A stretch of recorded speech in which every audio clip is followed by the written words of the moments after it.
This is Pastor Rob Robideau from Valley Baptist Temple in Fairlawn, Ohio, here with today's Bible moment for Monday, November 21st, 2022. And today I want to look in 1 John chapter 5 and verse 4. Our memory verses for this month are coming from the topic of spiritual warfare.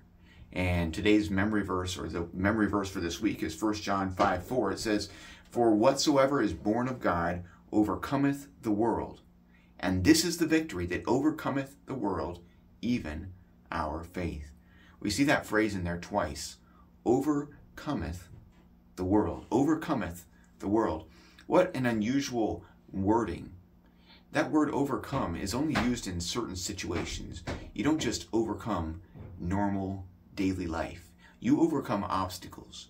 You overcome troubles and trials and enemies and unusual circumstances of difficulty. That's what you overcome.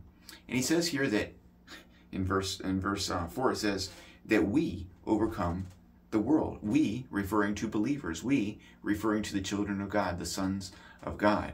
Well, how do we do that? If we look back in the first few verses, there are several things that we see that jump out. Verse 1, it says, "Whosoever believeth that Jesus is the Christ is born of God." There has to be an element of faith in Jesus. And we see that again in that same verse we just read, "Overcometh the world, even our faith." This is the victory that overcometh the world, even our faith. Do you want to be an overcomer? There needs to be faith involved.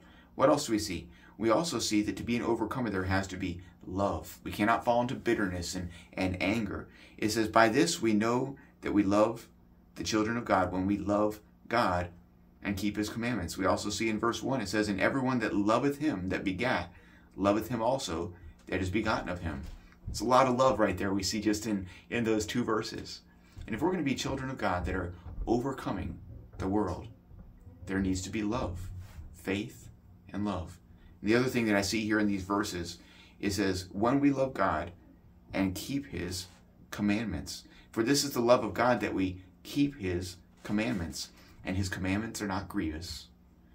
When we are going to become overcomers, we see that in an overcomer there is faith, there's love, and there's obedience to God. There's faithfulness. Someone who has decided what God says, I will do.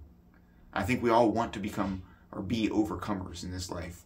We all want to be, as the Bible says here, these children of God that are overcomers. And if you are a child of God, you are an overcomer. This faith, this love, this obedience, it comes from God. These good things are not of ourselves. But I ask today, are you resting in him? Are you exhibiting his faith? Are you exhibiting his love? And are you obeying him? That's today's Bible moment.